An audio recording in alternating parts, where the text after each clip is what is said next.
네, 반갑습니다. 오늘 6월 26일, 6월 마지막 주일 하나님의 말씀 같이 나누겠습니다. 마태복음 13장 1절부터 17절까지.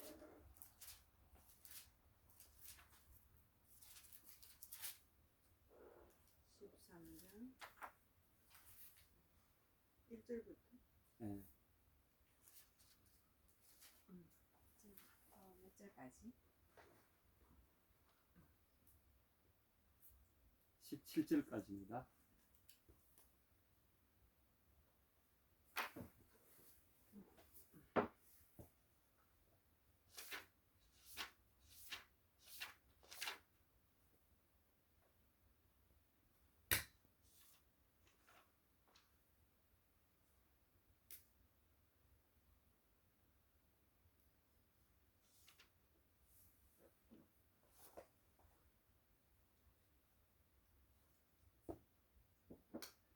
같이 읽겠습니다. 시작. 그날 예수께서 집에서 나가사 바닷가에 앉으시매 큰 무리가 그에게로 모여들거늘 예수께서 배에 올라가 앉으시고 온 무리는 해변에 서 있더니 예수께서 비유로 여러 가지를 그들에게 말씀하여 이르시되 씨를 뿌리는 자가 뿌리러 나가서 뿌릴 새 들은 길가에 떨어지매 새들이 와서 먹어버렸고 들은 흙이 얇은 돌밭에 떨어지매 흙이 깊지 아니하므로 곧 싹이 나오나 해가 돋은 후에 타서 뿌리가 없으므로 말랐고 들은 가시떨기 위에 떨어지매 가시가 자라서 기운을 막았고 들은 좋은 땅에 떨어지매 어떤 것은 100배 어떤 것은 60배 어떤 것은 30배의 결실을 하였느니라. 귀 있는 자는 들으라 하시니라. 자들이 예수께 나와 이르되 어찌하여 그들에게 비유로 말씀하시나이까. 대답하여 이르시되 천국의 비밀을 아는 것이 너희에게는 허락되었으나 그들에게는 아니 되었나니 무릇 있는 자는 받아 넉넉하게 되되 없는 자는 그 있는 것도 빼앗기리라. 그러므로 내가 그들에게 비유로 말하는 것은 그들이 보아도 보지 못하며 듣지 못하며 깨닫지 못함이니라. 이사야 예언이 그들에게 이루어졌으니 일렀으되 너희가 듣기는 들어도 깨닫지 못할 것이요 보기는 보아도 알지 못하리라. 이 백성들의 마음이 완악하여져서 그 귀는 듣기에 둔하고 눈은 감았으니 이는 눈으로 보고 귀로 듣고 마음으로 깨달아 돌이켜 내게 고침을 받을까 두려워하였느니라. 그러나 너희 눈은 봄으로 너희 귀는 들음으로 복이 있도다. 내가 진실로 너희에게 이르노니 많은 선지자와 의인이 너희가 보는 것을 보고자 하여도 보지 못하였고 너희가 듣는 것들을 듣고자 하여도 듣지 못하였느니라. 아멘.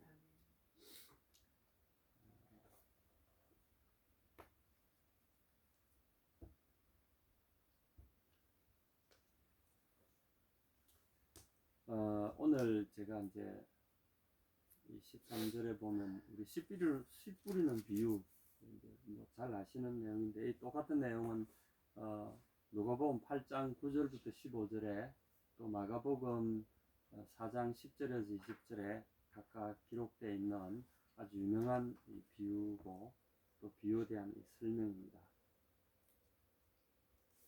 이 비유라는 건 이제 파라볼레라 그래서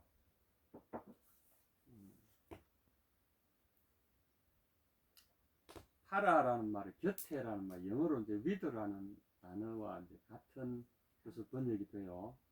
곁에. 본래는 이제 블레포에서 본다, 또는 여기서 이제 발로라고 그래서 곁에 던져 넣다, 이런 의미가 있습니다. 그러니까 그 자체는 아니고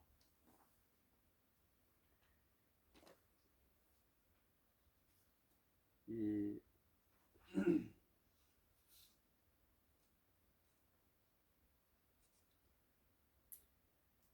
예를 들면 어떤 중요한 사실 진리가 있다 그러면 진리 옆에 이렇게 던져 놓는다 이 말입니다. 곁에 던져 놓는다. 그러니까 이 비슷한 거, 진리와 비슷한 걸 곁에 던져 놓음으로써 이거를 보고 이거는 진리가 보이지 않잖아요.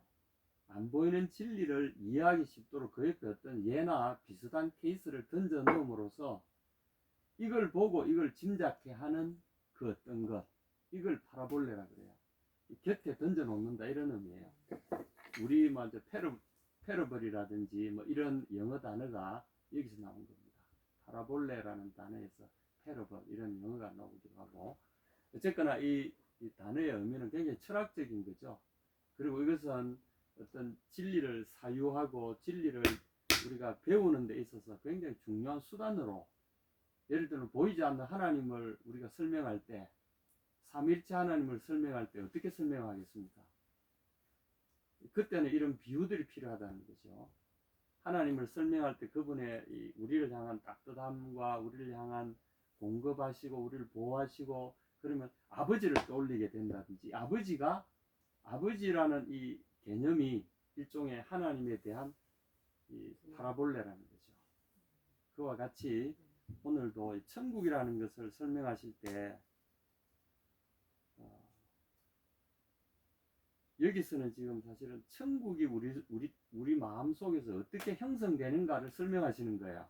이 천국이 우리 속에 어떻게 이루어지고 시작이 되어지고, 이 천국이 우리 속에서 완성이 되어지는가, 또 천국의 개념에 대해서 이렇게 이야기하시는데, 시라는 것을 하나의 매개로 파라볼레로 들고 나오신 거죠. 시를 통해서 우리 속에 천국이 어떻게 형성이 되어지고 어떻게 시작이 되어지고 어떻게 열매 맺는 데까지 형성이 되는가, 이제 그거를 설명하는 과정입니다.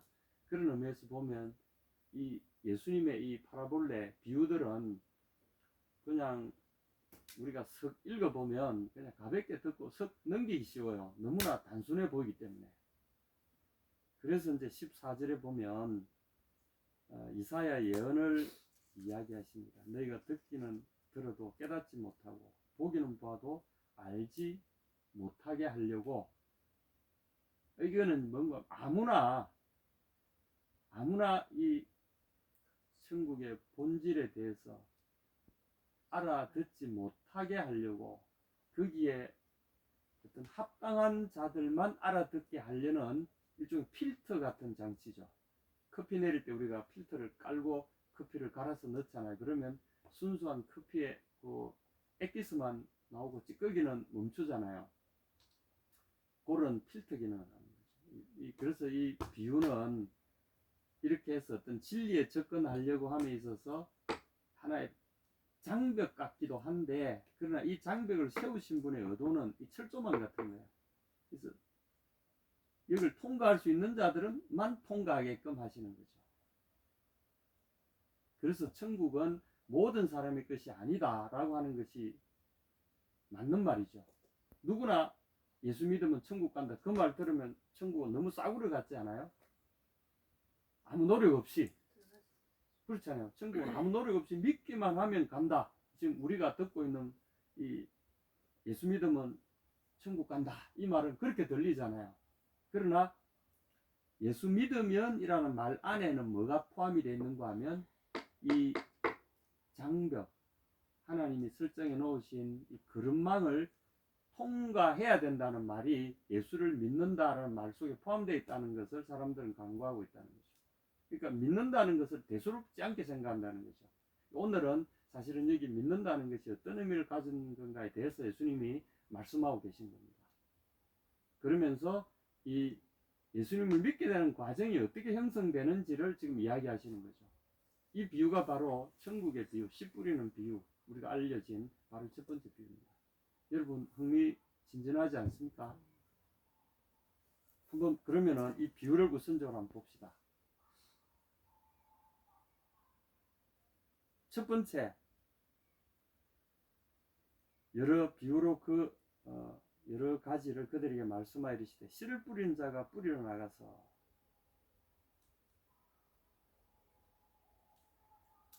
그 19절에 보면 아무나 천국 말씀을 듣고 깨닫지 못할 때는 이렇게 돼 있잖아요.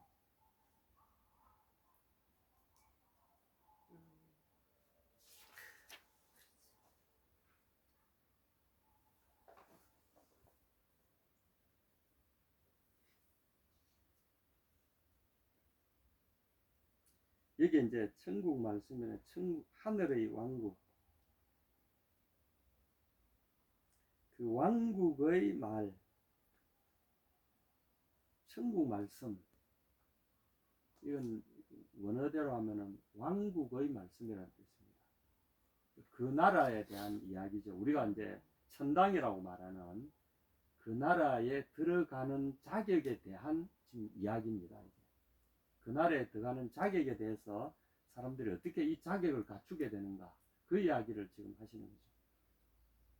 그냥 이걸 쭉 읽으면 어떤 사람은 그냥 씨가 여기저기 떨어져서, 어떤 사람은 뭐 이래 되고, 어떤 사람은 저래 되고, 어떤 사람은 열매를 맺는구나, 그걸로 끝이에요. 그러나 그렇게 받아들이면 우리에게 아무 의미가 없잖아요. 여러분은 어떻습니까?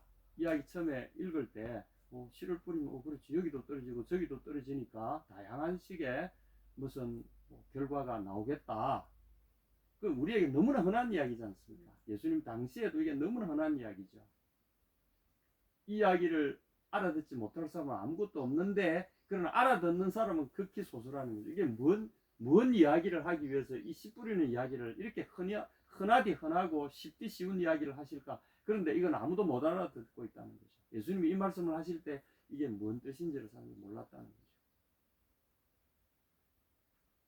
그 밭 예쁘게 갈고 잘 하면은 뭐 결실 많이 하는 거 당연한 게 아니라 돌 골라내고, 첫 번째는 보면 길가에 그냥 기경이 안 된 거죠. 그러니까 씨가 거기에 들어갈 틈이 없는 거죠.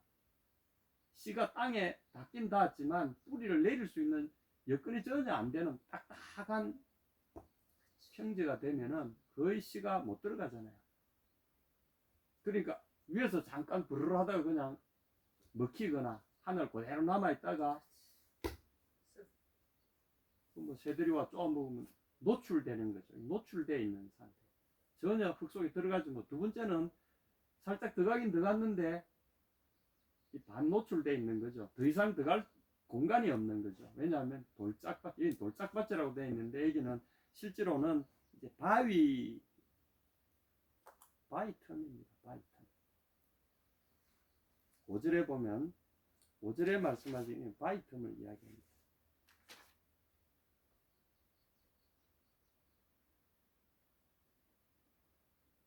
흙이 별로 없는 바위 위에 떨어졌다. 바위만 쭉 돼 있는, 여기는 이제 페트로데라는 말인데, 페트로데 바위만 보이는 곳, 이런 뜻입니다. 봐도 돌만 보이는, 돌무더기 내지는 그냥 집안이 바위로 쭉 돼 있는 지역입니다. 그러니까 거기는 흙이 깊이 이렇게 쌓이거나 있을 수 없는 곳이라는 뜻이죠. 그냥 우리가 돌짝밭 이런 개념 아니에요. 좀 달라요. 우리 여기 보면은 다 돌짝밭이잖아. 그러나 흙이 훨씬 많잖아. 그런 밭이 아닙니다. 그러니까 이거는 이제 팔레스타인 지역의 특성상 보면 거의 돌들이 무더기를 이루고 있는 지역을 말하는 거죠. 돌밖에 안 보이는 데라는 그런 뜻입니다. 원문대로 하자면. 그래서 번역에 조금 이제 오해가 있어요.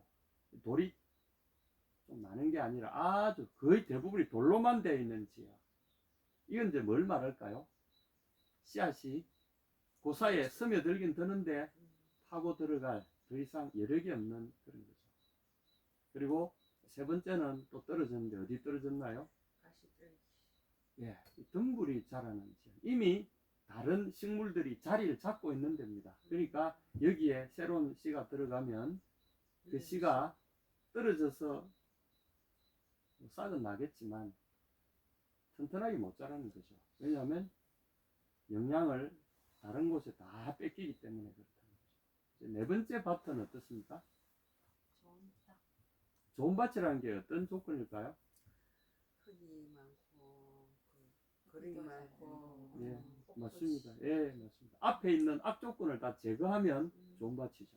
기경이 안 돼 있는 곳에 기경을 해주고, 기경이 된 밭 갈아서 밑에 있는 부드러운 흙이 드러나게 해주는 밭. 그래서 씨가 안에 쏙 스며들 수 있게 해준 밭. 두 번째는 뭐죠? 돌들을 제거한 밭. 그죠? 세 번째는 뭐죠? 잡풀들 또는 다른 식물들을 싹 제거한다. 이것이 좋은 밭이 되는 거죠. 그럼 이 밭은 뭘 말하는 것 같습니까? 우리 자신. 그렇죠. 예. 우리 말에도 이런 똑같은 말이 있잖아요. 뭐라 그럽니까? 곰 심은데 곰을 우리 보면은 교육의 중요성에 대해서 이야기할 때 그렇게 사자성어가 있어요. 뭡니까? 교육을 사람들의 마음을 개간한다. 심전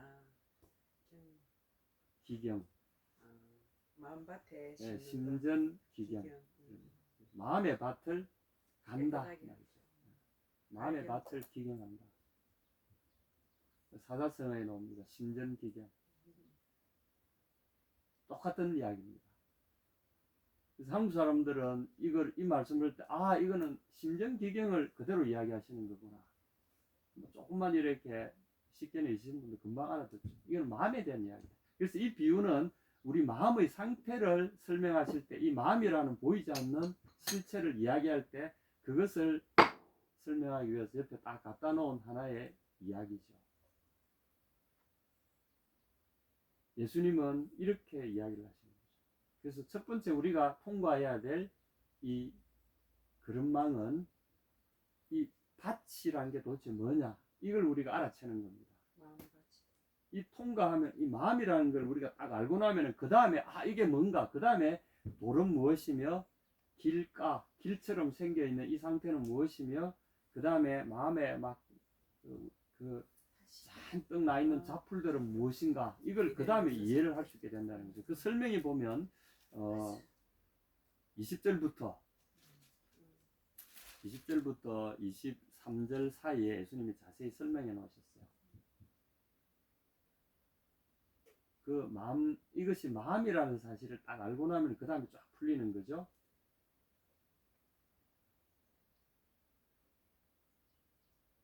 자, 이걸 풀었다.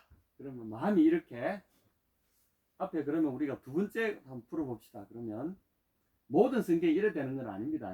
그래서 어떤 사람들은 성경을 또 이렇게 뭐는 뭐다 해가 딱딱딱딱 대입해가지고 딱 풀어내는 거를 막 성경 푼다 이러는데, 그것도 굉장히 위험한 겁니다. 그러니까 이 문장의 형식이나 이것이 비유다 그런 비유에 맞게 이해를 해야 되고, 단순한 역사적인 기록이다 그러면 그 역사적인 사실성을 따라가야 되고, 그 다음에 어떤 시나 노래다 그러면 시적인 표현과 그런 기법에 대한 이해, 그 다음에 그런 표현에 대한 관용적인 표현에 대한 그 당시 사회적인 어떤 쓰임새와 그 사회의 어떤 문화적인 배경을 이해하는 것이 굉장히 중요해요. 그런 것 없이 똑같이 시가스를 이렇게 해석하게 되면 굉장히 문제가 생기는 거죠. 이게 막 억지로 막 갖다 붙이는 거 있잖아요. 그래서 성경은 그런 식으로 하면 안 된다는 거죠. 그러나 어쨌거나 이 비유는, 여기서 분명하신 이 비유는 우리에게 파라볼레이기 때문에 파라볼레의 본질을 우리가 알고 하나씩 들어가는 것이 굉장히 유익합니다. 그것이 올바른 해석법이기도 해요. 그래서 예수님이 해석을 하시는 거 보면, 악한 자가, 19절 보십시오. 천국 말씀을 듣고 깨닫지 못할 때는 악한 자가 와서 거마에 뿌려진 것을 빼앗나니 이는 곧 길가에 뿌려진다. 첫 번째죠. 여기에 이제 비유들이 여러 가지 뭐라는 것을 말씀하시는 거죠. 그러니까 밭은 뭐죠? 마음이죠. 길가 밭은 깨닫지 못하는 마음이죠. 그러니까 굳어져 가지고 어떤 외부의 뭐가 반응이 와도 무감각한 거죠. 그걸 마음에 받아들일 생각하지 않고 그냥 들어 넘기는 거죠. 겉으로 들어 넘기는 거죠. 이 그리스 사람들은 겉으로 듣는다. 겉으로 듣는다는 말을 불순종한다는 말로 쓰고 있습니다.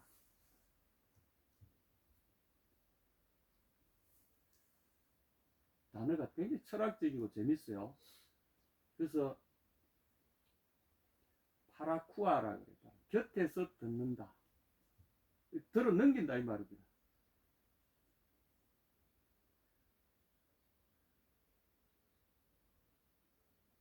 히파쿠아 또는 히포쿠아 이러면은 밑에서 듣는다. 그거는 받들기 위해서 밑에서 낮은 마음으로 겸손하게 받들기 위해서 듣는다. 그거는 순종한다는 말이 되고요. 옆에서 그냥 대충 듣는 것은 불순종을 말합니다. 옆에 이제 이 사람들은 그냥 곁듣고 마는 거죠. 떨어져도 뭐가 뭔지 관심도 안 가져요. 무슨 소리를 하는지 아주 교회 있다더라, 목사님이 설교한다, 성경 들어도 아이고 이건 뭐 자기 생각에 이미 딱딱한 그것을 포기하지 그렇죠. 않는 거죠. 자기가 기존에 가졌던 이게 이제 말하자면 선입견이죠. 선입견이란 딱딱한 벽을 가지고 내 경험과 내가 살아온 나의 지식으로 딱딱하게 반질반질하게 마음이 딱 정해져 있어. 그러니까 다른 이야기가 들어오면 다른 차원의 이야기다, 또는 다른 어떤 내가 알지 못하는 그것이 있을 수도 있다는 생각도 안 하는 거죠. 자기 생각이 옳다는 확신 가운데 반질반질하게. 이 사람들은 19절에 깨닫지 못한다는, 안 깨달으려고 하는 거죠. 아무 관심이 없다는 거죠.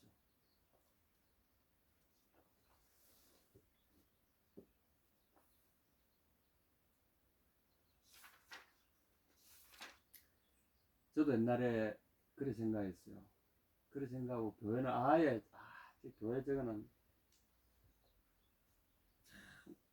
1년에 크리스마스 때만 불이 반짝반짝하고 그 다음에는 음침하고 저 뭐하러 가노? 무슨 즐거움이 있어서 사람들이 교회를 재놓고 저 가노? 제가 이랬어요. 이전에 제가 예수님 안 믿을 때는 제 생각에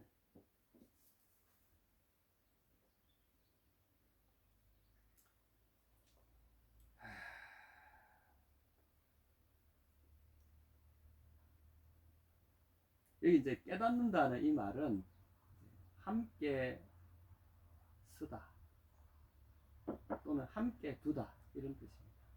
마음을 안 두는 거죠. 영어에 understand라는 말이 있잖아요. 아래에 서보다, 어떤 사람의 입장이 되어보다, 이런 의미가 이해한다는 말로 표현하잖아요. 여기도 똑같은 그런 의미를 갖고 있습니다. 표현법이 함께 있어보다, 함께 서보다, 같은 입장이 되어보다 이런 겁니다. 이해를 하려면 이 말씀을 하신 분의 입장을 생각해 보는 데서 이해가 시작되어진다는 거죠. 신희행. 여러분 참 중요합니다. 예수님 이 말씀을 하셨을 때 무슨 의도로 하셨을까? 이렇게 생각할 때 그분이라면 왜 이렇게 말씀하셨을까? 어떤 의도로 말씀하셨을까? 이 관심을 가지는 자체가 이 놀라운 출발의 한 시점이 된다는 거죠. 근데 이런 관심도 갖지 않을 때, 이런 마음도 갖지 않을 때는 어떻게 되죠? 그것을 그냥 들어 넘기는 거죠. 그러면 어떻게 한다고요? 악한 자가 와서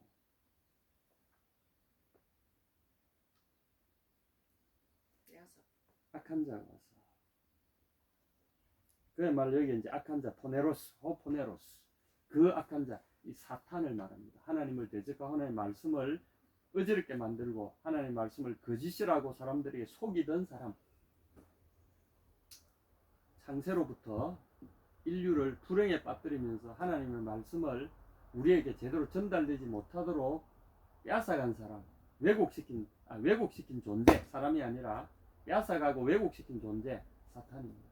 그 사탄이 와 또 그 짓을 한다는 거죠. 그러니까 뺏기지 않으려면 내게 중요한 게 왔는데, 생명을 잉태하고 있는 생명의 씨앗이 내게 왔는데 그걸 내 속에 품으면 내 속에 생명이 일어나는데, 왜 여기다가 씨앗이라고 비유한지 아시겠죠? 그 하나님의 말씀이라는 것을 씨앗이라고 했잖아요. 뿌려진다 이 말 씨앗을 말하는 겁니다. 뿌린다, 뿌리는 것, 이 말은 씨앗의 다른 말입니다. 이 생명의 씨앗이 내게 하나님 말씀이라고 그랬잖아요. 하나님의 말씀, 이 꼴은 씨앗. 이것은 생명을 품고 있다는 것을 우리에게 강력하게 암시합니다.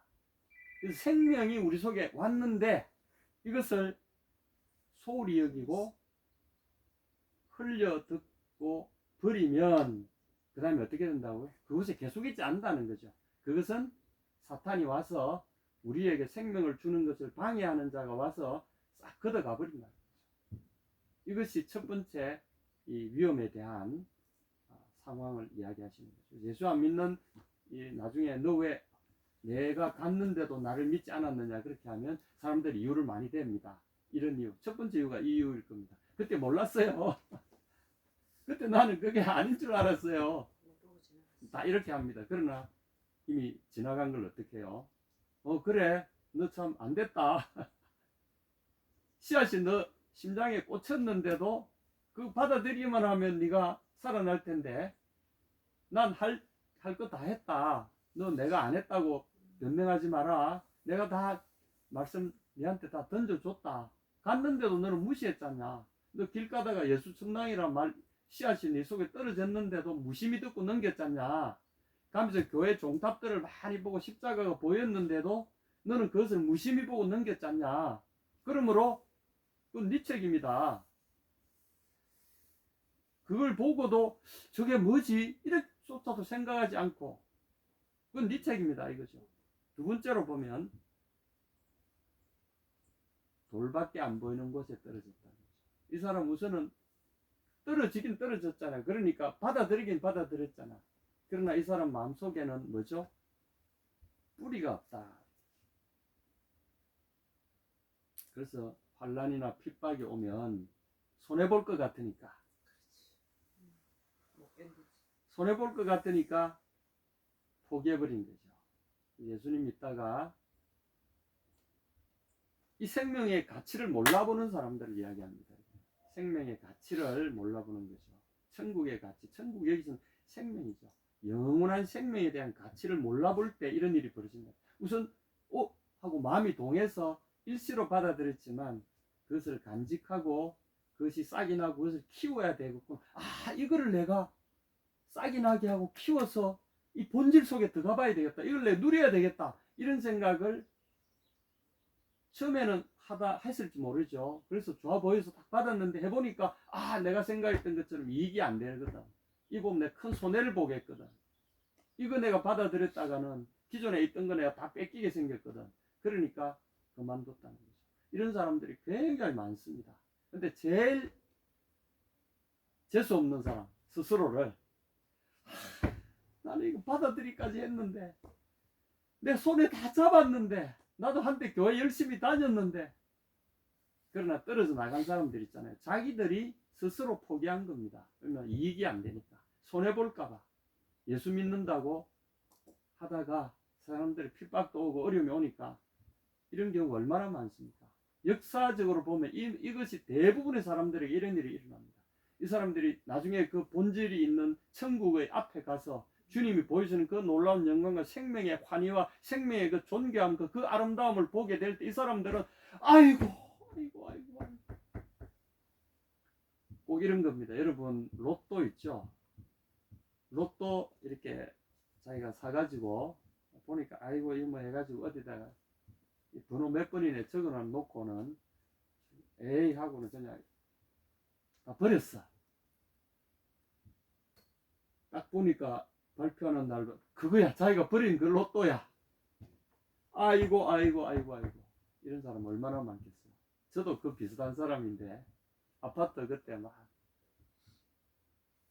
아파트를 분양 제가 받아가지고 40평짜리 서울대 앞에 그 5분 거리 바로 서울대역 바로 옆에 아파트 딱 있어요. 그 동에 그것도 로얄청 1003호 받아놨어요. 1004호인가 1003인가 1003인가 그래가지고 내가 그걸 뽑을 때 얼마나 가슴 떨리고 내가 기대했는데 그것도 40평 43평짜리 그걸 딱 두산 아파트. 근데 IMF가 되면서 그 물가 떨어지고 막 나중에 막 이자율 올라가고 난리를 쳤어요. 그러니까 당장 제 월급에서 막 떼고 하니까 막 빚을 막 계속 쌓여가는 공포에 뒤집혀가지고 어쩌고 해가지고 막 기도하고 해가지고 막 팔았어요. 나중에 IMF 끝나고 나니까 붕붕붕붕붕 오르더니 그게 지금 한 20억 갈 거야 아마. 20억만 가겠나. 이제 그런 지금처럼 어리석죠. 초기에 그 가치를 몰라볼 때 이런 일들이 생깁니다. 세 번째는 가시떨기에 뿌려졌다는 거죠. 22절 말씀 보시면 예수는 믿긴 믿는데 역시 그 능력을 모르니까, 복음의 능력을, 말씀의 능력을 모르니까 이 사람 말하면 이렇게 휩쓸리고 저 사람 말하면 저렇게 휩쓸리고 이러다 보니까 복음이 전혀 능력이 안 되는 거야. 하나님의 말씀이 자기 영혼의 능력이 안 되는 거야. 그러니까 이 사람이 왜 이런 문제가 생겼습니까? 뿌리를 강하게 해가지고 그 속에 들어있는 능력을 쫙 끌어올려야 되는데 그걸 등한히 한 거죠. 이 사람의 포커스는 어디에 있습니까? 눈에 보이는 것에 포커스를 둔 거예요. 자기가 뿌리 박은 거기에 포커스를 두지 않고 보이는데 포커스를 둔 거예요. 그러니까 보이는 것은 별로 없잖아요. 주위에 빡빡한 경쟁 사회밖에 안 보이잖아. 그러나 자기를 그보다 훨씬 강하게 해줄 수 있는, You raise me up more than I can be, 내가 되어질 수 있는, 내가 성취할 수 있는 그 이상의 것을 성취하게 만들어 주시는 그분을 의지하지 않고 눈에 보이는 것만, 그러니까 내 자신이 기준이 돼가 자꾸 보면은 막 경쟁 사회 속에서 내가 설 자리가 없잖아. 그러니까 근심걱정밖에, 두려움밖에, 패배의식밖에 안 되는 거죠. 많은, 저는 크리스찬 찬송 중에 제일 싫어하는 찬송, 싫어한다면 뭐 그렇긴 한데 좀 이 찬송은 좀 아니다 싶은 찬송이 있어요. 그 보면 물론 이제 그거는 그 찬송을 지은 분한테는 제가 죄송합니다만은 또 쓰러집니다, 또 넘어집니다, 뭐 이런 찬송이 있어요. 아니 뭐 그 솔직한 고백이기도 하지만 그러나 저는 이런 차원에서 볼 때 찬송조차도 그래 부르면 안 된다고 저는 생각해요. 왜냐하면 내 속에 계신 분이 얼마나 엄청난 분이신데, 내게 주신 이 부와 내게 주신 약속과 함께 하시는 그분의 존재가 얼마나 어마어마한데 내가 또 넘어지고 또 그걸 계속 또 실패합니다, 또 넘어 이러고 있냐 이 말이지. 어릴 때 그럴 수도 있다고 봐요. 나는 그걸 부인하는 게 아니에요. 그러나 우리의 정상적인 그리스도인의 삶의 모습을 본다면 내 속에 들어온 그 여리디 여리고 약하디 약한 씨앗 하나가 얼마나 엄청난 포커스를 갖고 있느냐는 것을, 그 파워가 그 안에 들어있다는 것을 모르기 때문에 그런 현상이 난다는 거죠. 모르기 때문에 이게 보면은 이 기세에 눌리잖아요. 말씀이 막힌다고 이래 돼 있죠. 가시가 자라서 기운을 막았고, 이게 초크입니다. 영어로 말하면 초크, 목을 조른다는 말이에요. 목을 팍 졸라부는 거죠. 그러니까 이 영혼의 기세, 생명의 기세가 올라오지 못하도록 확 눌러버리는 걸 말합니다. 그러니까 여러분, 신앙에서 제일 중요한 기세입니다. 그래서 성령 충만, 이것이 우리의 기세가 돼요. 생명의 기세가 되는 거죠. 이게 기도하고 부르짖고 찬송도 좀 막 이런 거 말고, 아까 뭐 또 넘어집니다, 또 실패해서 이런 거 말고, 기도할 때도 보면 주여 지난 주간에 또 이래 잘못하고 이래 해서 또 이래 또 주님 앞에 면목이 없습니다, 참회의 기도를 합니다. 저도 예배 드릴 때 어느 교회 가면 예배 순서에 참회의 기도 순서, 참회의 기도로 해놨어요. 매주가 참회하는 거야. 물론 그것이 가진 중요성을 이해를 못하는 바가 아니에요. 중요한 참회가 있어야 돼요. 그러나 일반적인 우리 그리스도인의 삶을 볼 때 주님 안에 있는 이 놀라운 섭리가 우리 속에 압도적인 상황에서는 참회는 지나간 일이에요. 주님 안에서 이미 지나간 일이고 그걸 생각할 때마다 우리는 감사하고 감격스럽고 놀라운 일이 되는 거지, 지금도 그것이 우리를 이렇게 해서는 안 된다는 거죠. 그러므로 여기는 기세입니다. 생명의 기세가 활활 타올라 있어야 된다는 거죠.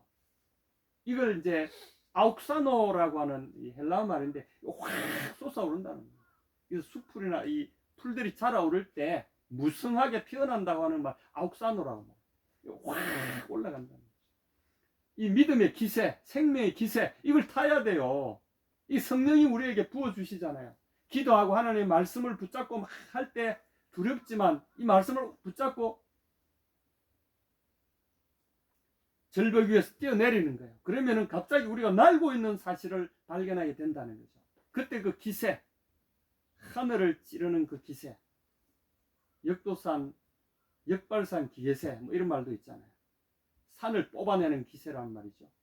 우리는 온 세상을 뒤흔드는 기세가 그리스도 안에서 있습니다. 그 말씀의 씨앗 안에서 이 기세를 타고 있어야 된다는 거죠. 이 기세가 있으면 우리 있는 환경들이 우리를 점령을 못해요.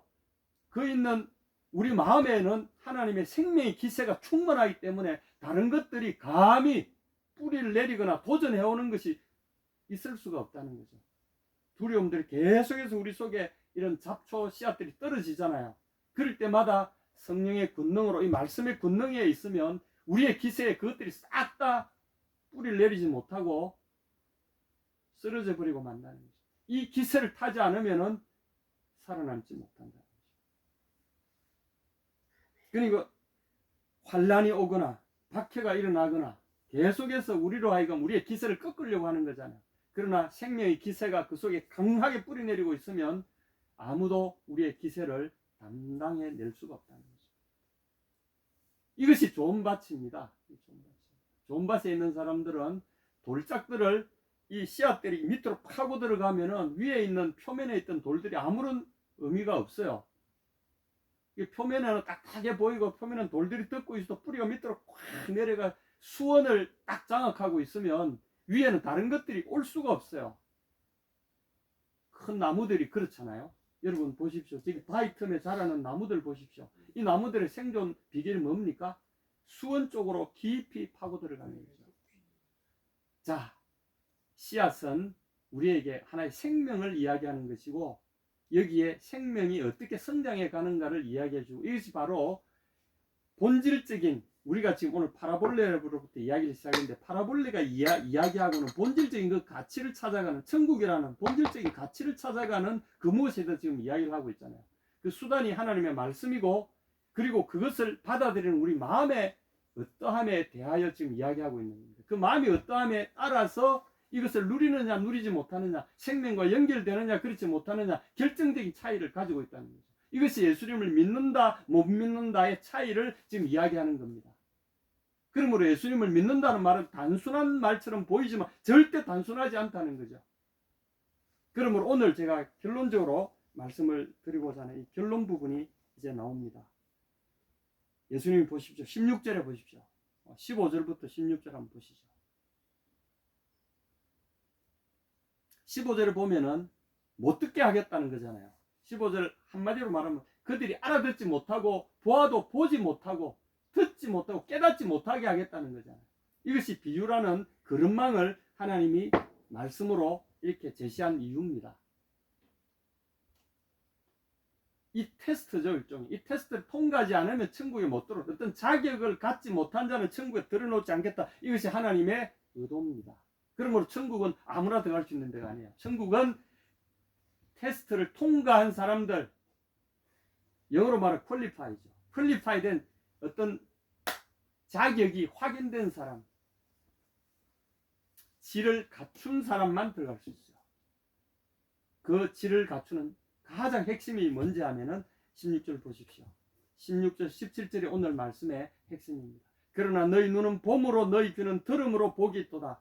내가 진실로 너희에게 이르노니 많은 선지자와 의인이 너희가 보는 것을 보고자 하여도 보지 못하고 너희가 듣는 것을 듣고자 하여도 듣지 못하였느니라. 자, 오늘 여기서 질문을 하나 드리겠습니다. 무엇입니까? 무엇을? 보는 것이 뭡니까? 듣는 것이 뭡니까? 여기서 주님의 비밀 쓰는 그 말씀이죠. 첫째 말씀. 우리에게 주신 자, 말씀. 16절에 너희 눈은 봄으로 너희 귀는 들음으로 복이 있다. 여기 이제 16절을 원어대로 해석하면 이렇습니다. 너희 지금 보고 있는 눈 그리고 너희의 지금 듣고 있는 귀는 복되도다. 이렇게 이야기했어요.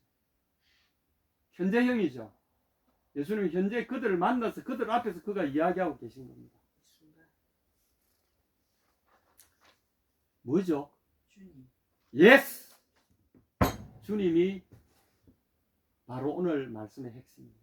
예수님을 보는 눈, 예수님을 보되 나사렛에서 온 손뜨기 총각 이렇게 보는 사람이 있고 예수님을 보고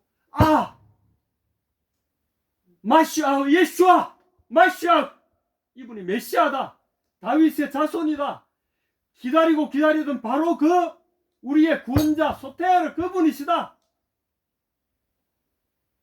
예수님 그분을 보고 많은 사람들이 무시하고 예수님을 귀신 들렸다 하고 이렇게 할 때 바로 이 이야기는 그런 배경에서 지금 하신 말씀입니다. 오히려 성경을 잘 안다고 하는 종교 지도자들은 예수님을 뭐라 그랬습니까? 저 귀신 들린 놈 아이가 저거 이렇게 이야기했어요.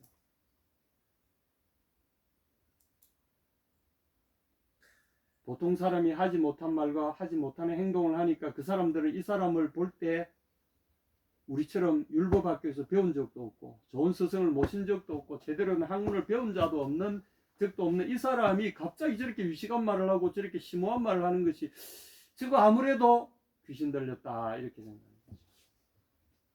이 사람들의 마음밭은 어디에 있겠습니까? 1번입니까? 2번입니까? 3번입니까?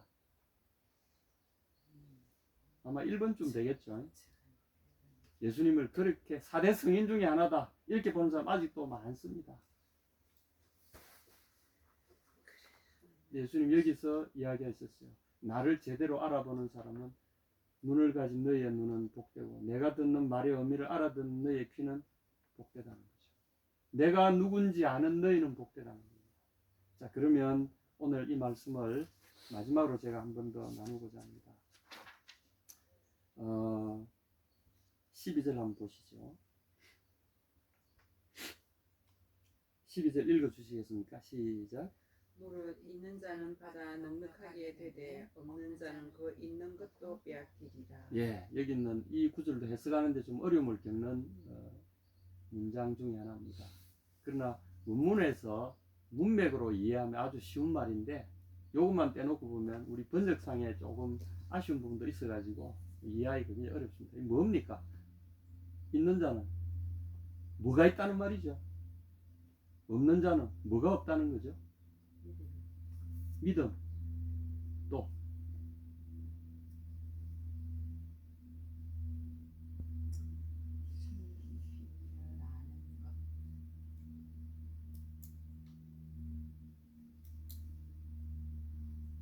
어, 13장 9절을 한번 보시겠습니다.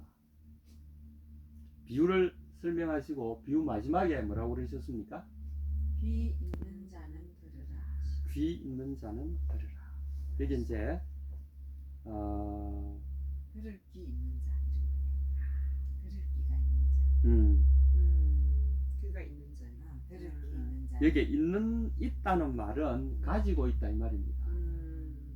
번역에 우리 번역이 가지는 그냥 우리 뭐 귀를 가지고 있다 이렇게 표현 안 하니까 한글 표현은 당연히 귀가 있는 자 하는 것이 자연스러운 좋은 번역이죠. 그러나 오늘 12절에 보면 똑같은 단어가 여기에 나옵니다. 있는 자, 없는 자, 가지고 있는 자 이런 뜻입니다.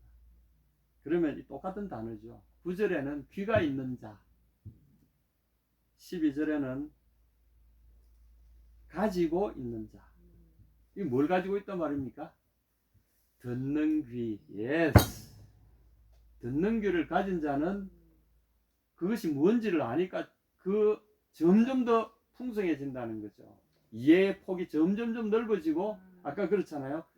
여러분이 가진 그 이해의 귀 중에 하나가 뭐죠? 밭을 이야기할 때 밭이 뭐죠? 마음이라는 걸 알아들었잖아요. 그러면 마음 그 다음에 씨는 또 뭔지 금방 알아듣잖아요. 그리고 그 밭에서 일어나는 여러 현상들이 어떤 현상이라는 것을 금방 알아듣잖아요. 일단 먼저 들어야 돼. 그러므로 귀가 열려야 이 그런망을 통과한다는 거죠. 그런망을 통과하게 되면 본질을 명확하게 보게 되니까 더 풍성해진다는 것이 바로 12절의 말씀입니다. 이 넉넉하다 이 말은 넘친다 이 말입니다. 페리슈어라는 말. 훨씬 더 절철 흘러 넘친다. 그러니까 줄 필요가 없는데 더 이상 받을 필요가 없을 정도로 많이 가진다 이런 강조하는 표현이죠. 그런데 뒤에 보면 또 없는 자는 그 들을 귀가 없는 자는 어떻게 되죠? 있는 것도 뺏긴다. 갖고 있는 것조차도 제대로 무슨 뜻인지 기존에 알았던 것도 모르게 된다는 거죠. 이 사람들은 자기들이 성경을 잘 안다고 생각하는 사람들이 있잖아요. 예수님을 그렇게 폄하하는 사람들 보면 그래서 보면 하나님의 아들이 어디서 태어나겠느냐 하니까 금방 성경 찾아가지고 우리 그러면서 어디서 난다고 그랬습니까? 성경을 딱 암송하잖아요. 유대 땅 베들레헴아 에브라다야 너는 모든 고을 중에 작지 않다. 너에게서 이스라엘 다스릴 목자가 나오리라. 그러므로 이스라엘 구원할 메시아는 베들레헴에서 나올 겁니다 하고 탁 답을 탁 내놓잖아. 안단 말이에요 이 사람들이. 그런데 아는데 정작 그분이 그들 앞에 딱 서니까 어떻게 됐습니까? 귀신 들려 때려놓잖아요. 그러면 이 사람들이 안 게 제대로 안 겁니까? 그들이 아는 것처럼 알고 있었는데 그것조차도 빼앗겨버리는 거죠. 이런 현상을 지금 설명하시는 겁니다. 그래서 천국의 비밀을 아는 것이 너에게 11절에 허락되었으나 그들에게는 아니 되었나. 이 허락된다면 주어졌다 이 말이에요. 천국을 아는 것, 아는 이 놀라운 지식, 이 깨달음, 이것이 너에게 주어졌다는 거죠. 이건 우리 게 아닙니다. 왜냐하면 이것을, 그래서 믿음은 우리 게 아니라 이 말이, 우리로 하여금 그것을 볼 수 있는 눈을 갖도록 하나님 우리에게 능력을, 어떤 사람들은 능력을 베풀어 주셔서 그걸 보게 돼요. 그러므로 주님의 도우심으로 내가 이걸 깨닫게 됐구나. 그래서 믿음은 우리 것이 아니라는 거죠. 구원은 내 것이 아니라는 거죠. 내 공로가 아니고 전적으로 하나님의 도우심과 은혜로만 구원받는다는 말의 의미는 그런 겁니다. 그래서 하나님의 이 도우심과 은혜를 입은 사람들은 희한하게도 이것을 보는 눈을 갖고 있어요. 파라볼레를 통과하는, 그것을 꿰뚫어 보는 안목을 갖게 돼요. 그래서 예수님을 볼 때 예수님하고 내 죄가 생각이 나고 그분이 내 구세주라는 것을 직감적으로 알게 돼요. 그리고 그분 앞에서 말할 수 없는 통곡과 자기와 내가 하나님 앞에 왜 이렇게 했던 거, 이런 마음들이 막 솟아나기 시작합니다. 이게 은혜의 구원이 갖는 특성이 그겁니다. 그래서 오늘 이야기하신 대로 무엇을 가진다고요? 예수님을 알아보는 눈, 예수님의 말씀을 알아듣는 귀, 이게 중요하다는 거죠. 구원은 그냥 오는 게 결코 아닙니다. 이런 방어막이 있다는 사실을 알아야 됩니다. 그러므로 하나님의 말씀 앞에서는 우리가 겸손해야 되고, 그리고 하나님의 말씀 앞에서는 우리가 진지해야 되고, 하나님의 말씀 앞에서는 두려워해야 할 사람들이 우리라는 거죠. 근데 그런 마음을 누가 주느냐? 그분이 주어진 겁니다. 그분을 보는 눈이 우리에게 주어진 거죠. 그러므로 너희가 지금 보는 눈은, 보고 있는, 너희가 보는 것을 곧 예수님을 알아보는 눈 가진 너희 눈이 복되고, 나의 말을 알아듣는 너의 귀를 가진 너희는 복되다. 누가 줬냐? 너에게 주어졌다는 거죠. 그러나 너희 눈은 봄으로 너희 귀는 들음으로 복이 있도다. 내가 진실로 너희에게 이르노니 많은 선지자와 의인이 너희가 보는 것을 보고자 하여도 보지 못하였고 너희가 듣는 것들을 듣고자 하여도 듣지 못하였느니라. 메시아를 기다리던 그 선지자들, 하나님의 그 사람들, 이날을 기다리고 보고자 하고 듣고자 했지만 바로 지금 그분이 그런 낮은 몸으로 그들 앞에 나타나셔서 말씀하실 때 아무도 알아보지 못했다는, 그런데 올소이다 이것이 이렇게 된 것이 아버지의 뜻입니다. 아들 외에는 아버지를 아는 자가 아무도 없고, 아버지의 원대로 또 아들이 원하는 대로 아버지 외에는 아들을 아는 자가 아무도 없고, 아들이 원대로 아버지를 아는 자도 아들이 원하지 않고는, 아들과 아들이 원하는 자, 아들이 특별히 허락해 준 자 외에는 아버지를 알 사람이 아무도 없다. 모든 비유의 본질은 하나님 그분입니다. 삼위일체 하나님 그분에 대한 지식이 모든 지식의 근본이잖아요. 그것은 우리에게 은혜로 주어졌다는 거죠. 여러분, 오늘 말씀을 마치겠습니다.